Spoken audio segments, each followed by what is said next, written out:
नमस्कार।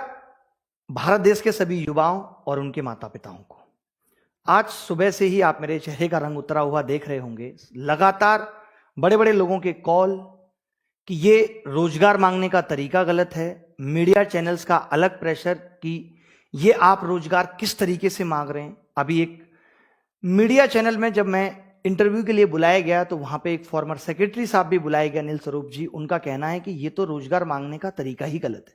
मोदी रोजगार दो क्या होता है? एक बात बताइए, अगर मैं आपसे पैसे उधार लेता हूं और 100 या 150 बार मांगने के बाद भी नहीं देता हूं, आप मेरे साथ कैसा व्यवहार करेंगे? जानते हो ना, दोस्तियां भी टूट जाती हैं और हाथापाई पे नौबत आ जाती है। और हमने मोदी रोजगार दो मांग लिया तो गुनाह कर दिया। और क्यों ना मांगे हम मोदी जैसे रोजगार? जब सरकार आई थी तो लोगों ने कहा था, मोदी ने कहा था, मोदी मुझे वोट दो, अब की बार मोदी सरकार आएगा तो मोदी ही। तब डिसेंसी कहां चली गई थी? तब भारत सरकार का नाम बदल के मोदी सरकार क्यों रख दिया गया था?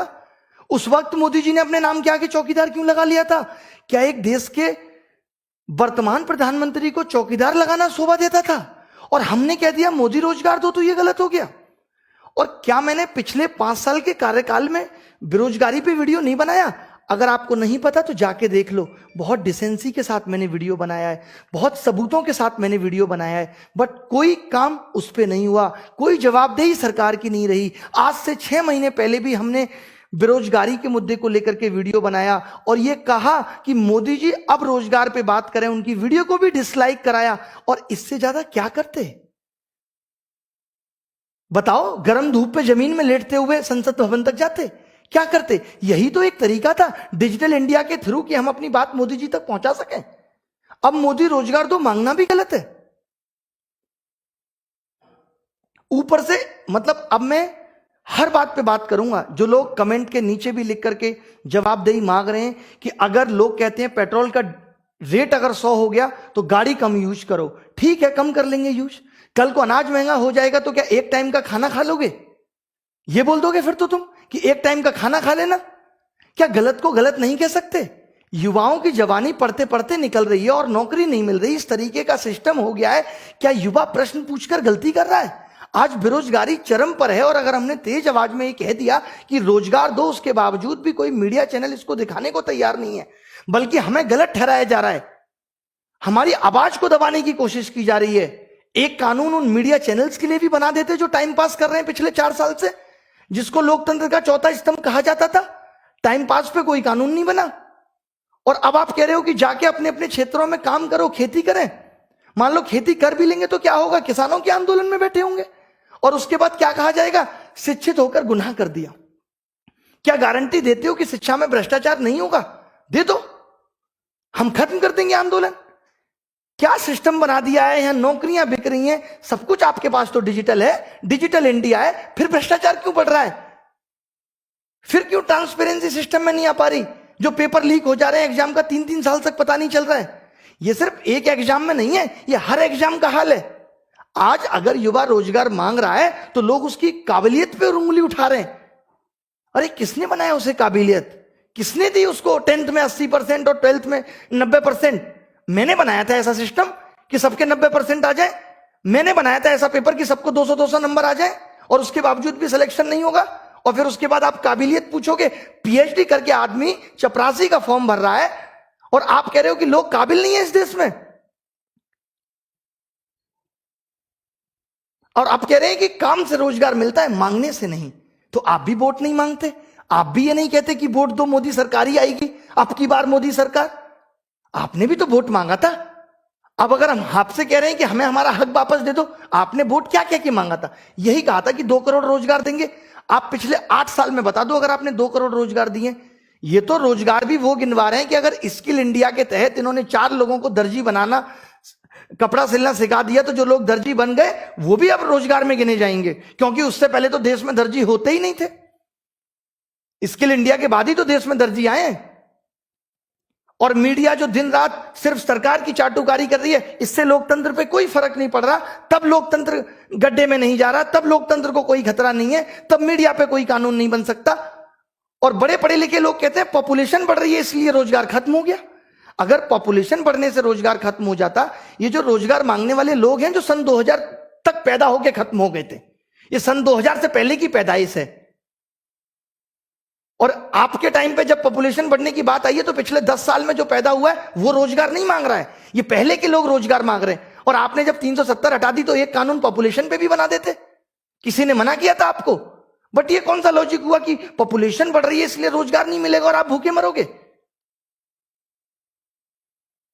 बताओ, इसके अलावा क्या बोले? इतना दिल दुखी है आज, ऊपर से लोग इतना ज्ञान दे रहे हैं कि ये रोजगार मांगने का सही तरीका नहीं है। अरे भैया, फ्रस्ट्रेट हो गए आप, अपने चुनाव के रिजल्ट का 40 दिन इंतजार करो। पागल हो जाते हो न्यूज चैनल अगर दिखाएं तो। जब तक एग्जिट पोल पे ही आपकी निगाह रहती है कौन जीत रहा है। अगर आपका रिजल्ट 4 महीने भी पोस्टपोन कर दिया जाए ना तो दिमाग की दही हो जाएगी आपकी। हम 4-4 साल से रिजल्ट का इंतजार कर रहे हैं। 2015 में नहीं हुआ घोटाला, 2016 में नहीं हुआ, 17 का पेपर लीक हुआ, 1.5 साल तक मुद्दा चलता रहा, जमीन पे प्रोटेस्ट हुआ, तब जाके ये गुस्सा भटका है। अब बात रुकेगी नहीं, अब बात थमेगी नहीं। चाहे रेलवे हो, चाहे एसएससी हो, चाहे बैंक हो, चाहे शिक्षकों की भर्ती हो। आपको भी पता होगा जब कोई भर्ती निकलती है तो उसके लिए बजट पहले आवंटित हो जाता है और ये भर्ती निकलने के बाद उन भर्तियों को 4-4 साल तक टाल देते हैं। आपको पता है कि वो बजट कहां इस्तेमाल होता है? कभी सोचा आपने? भर्ती निकलने से पहले बजट आवंटित हो जाता है। उसके बाद जो उतने लोगों की 4 साल में शिक्षक भर्ती मुश्किल से हुई यूपी में, और उसके बाद 28,000 पद आज भी रिक्त हो गए, वहां कट ऑफ पहले जारी हो जाती है। वहां अलग सिस्टम है, वहां युगांडा के रूल चल रहे हैं कि कट ऑफ पहले ही बता देंगे। यहां कट ऑफ 80% से ऊपर जा रही है एसएससी में। देश का बेड़ा गर्क हो गया है सिस्टम में। यह सच बात है। अगर आप गहराई में सोचोगे, आज अगर सभी विद्यार्थी अपने मां बाप को ये बातें बताएं, ये वीडियो सुनाएं, तो उनको भी समझ में आ जाए कि कितना बड़ा गड्ढा हो गया इस एजुकेशन सिस्टम में, जिसको भर पाना मुश्किल है। सरकार जब तक ये सारे बैकलॉग क्लियर नहीं करेगी, जब तक सरकार अपनी पॉलिसी के बारे में नहीं बताएगी कि एजुकेशन सिस्टम पे वो क्या पॉलिसी बना रही है, तब तक ये थमने वाला नहीं है। मोदी रोजगार 2 का ट्रेंड का सिर्फ इतना मतलब है कि सरकार को ये चेतावनी दी जा रही है कि हमारे बारे में सोच लो, हमारे बारे में बात करो, हमें बताओ कि आप हमारे बारे में क्या सोच रहे हो। अभी 4-5 महीने पहले आपने सीईटी की लॉलीपॉप देके हमें थमा दी। आपने बताया सीईटी में क्या करोगे, उसके बाद आपका कोई नोटिफिकेशन आया कि आप सीईटी में क्या करोगे? जब आपको नोटिफिकेशन निकालना होता है अरीना की बात पे, आप 2 मिनट में ministry of home affairs India against propaganda जारी कर देती है। आज आपने बताया सीईटी का प्रोसेस क्या होगा।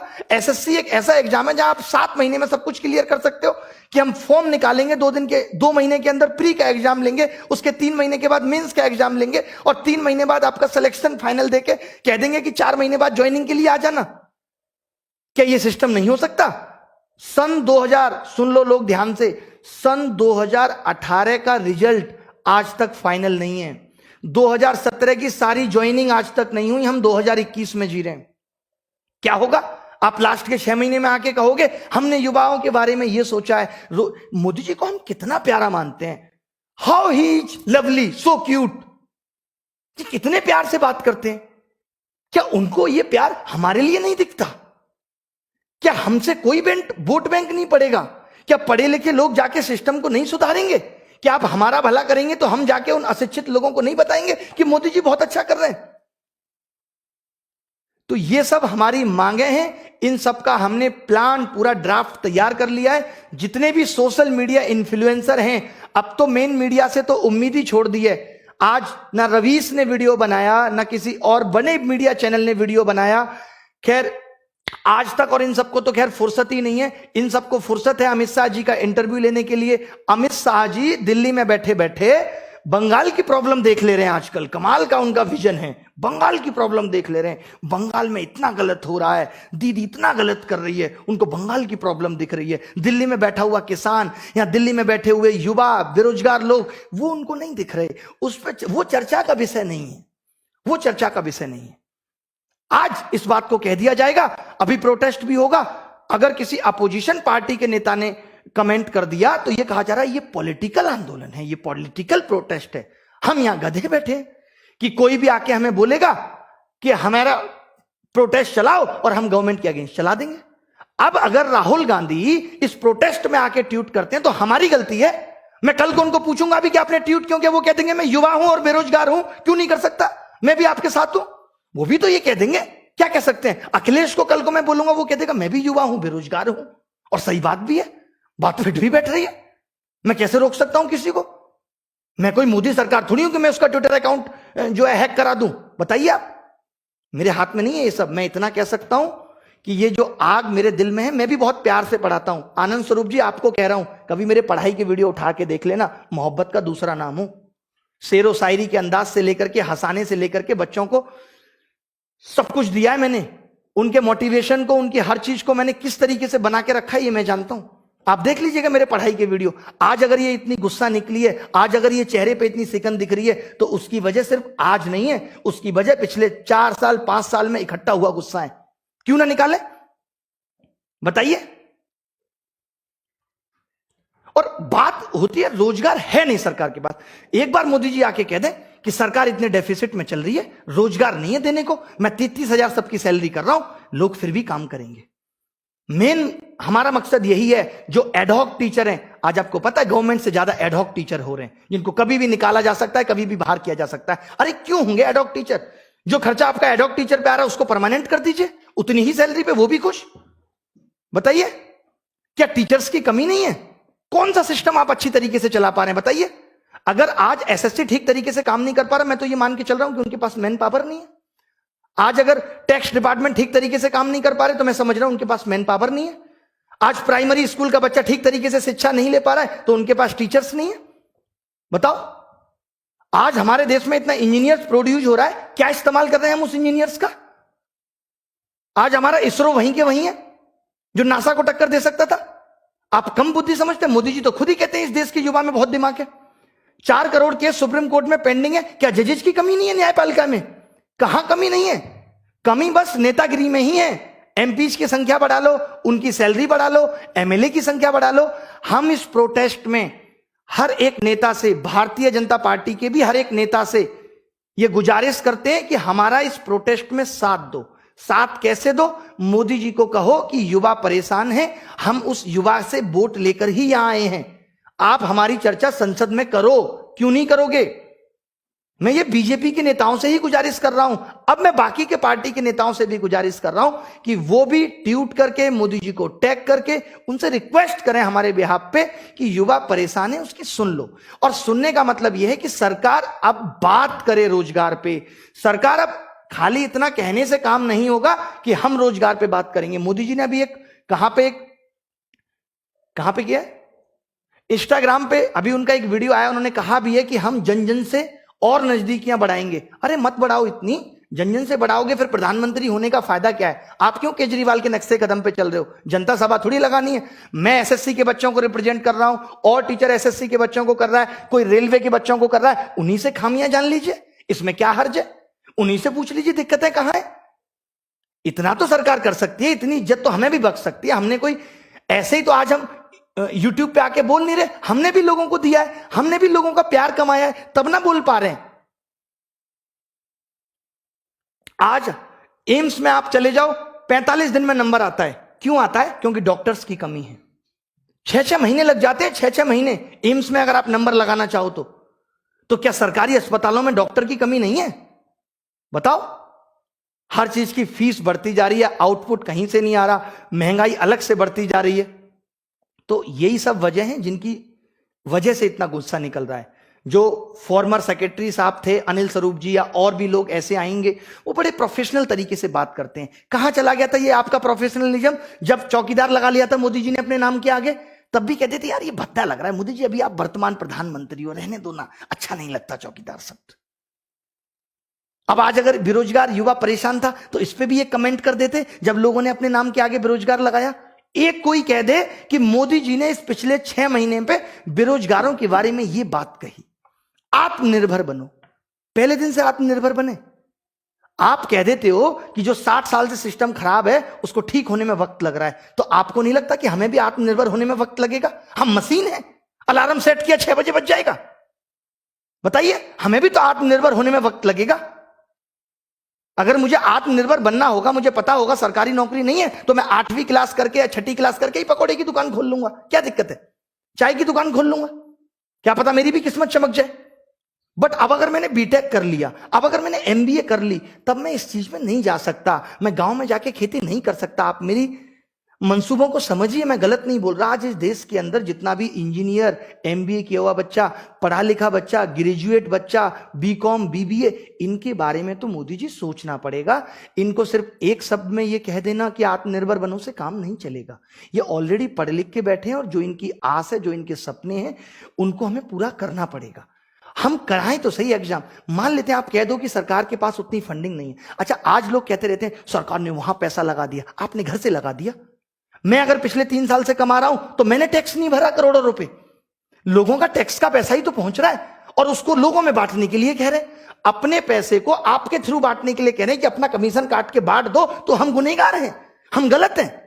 बताइए आप।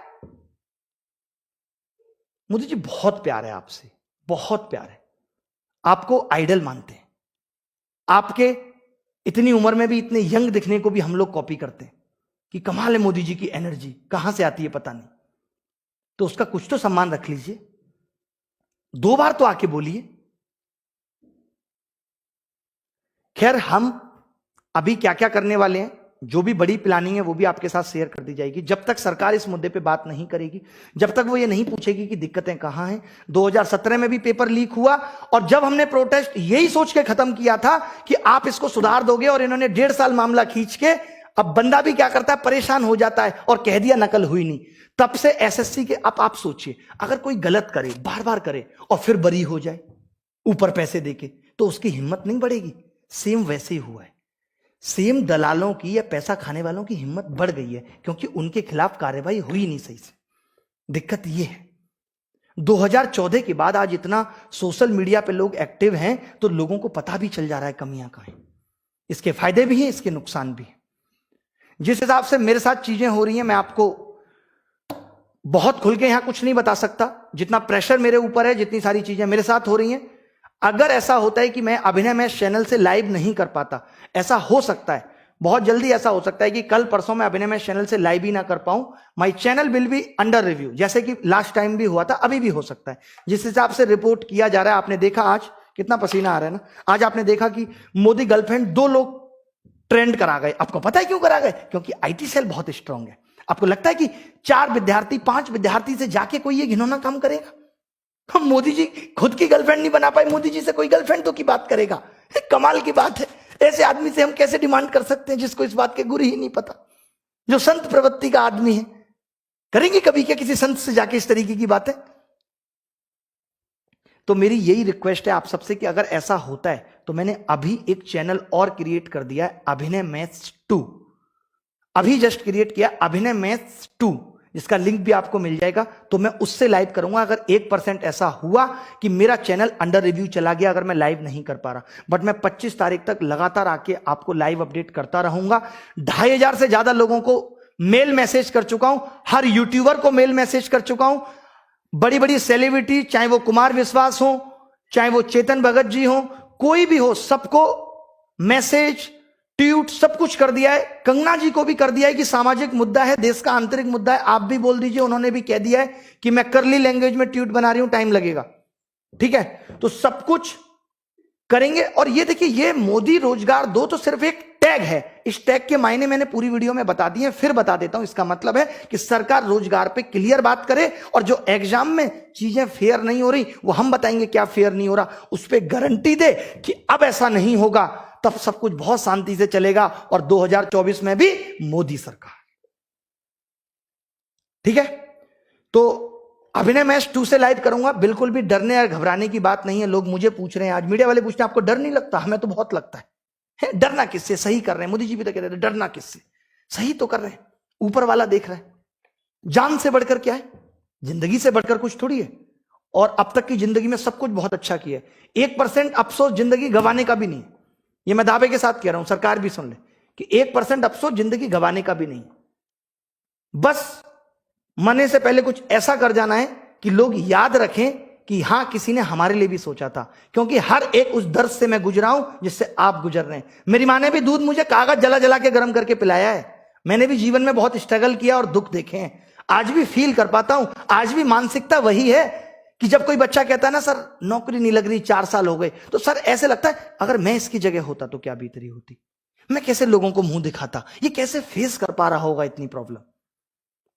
तो पिछली बार भी बहुत प्रॉब्लम आई थी, जैसा कि आपको पता है, तो इस बात का ध्यान रखना कि 1% अगर ऐसा होता है। बाकी कल भी लाइव करूंगा, कुछ ऐसी चीजें जो और बतानी होंगी, आगे की प्लानिंग क्या होंगी वो आपको बताऊंगा, और पढ़ाई लिखाई भी करेंगे। बट पहले इस मामले से निपट लेते हैं, पहले इस मामले से निपट लेते हैं कि क्या हो सकता है, क्या बेस्ट हो सकता है। और कुछ बहुत बड़ी डिमांड नहीं है, हमें कोई बिल वापस नहीं करवाना है मोदी जी, बस ये है कि रोजगार पे बात करके ये क्लियर कर दो कि जितना भी बैकलॉग है उसको क्लियर कर दो, जहां जहां वैकेंसी है उनको फिल कर दो, और जो एग्जाम में प्रॉब्लम हो रही है उनको कर दो।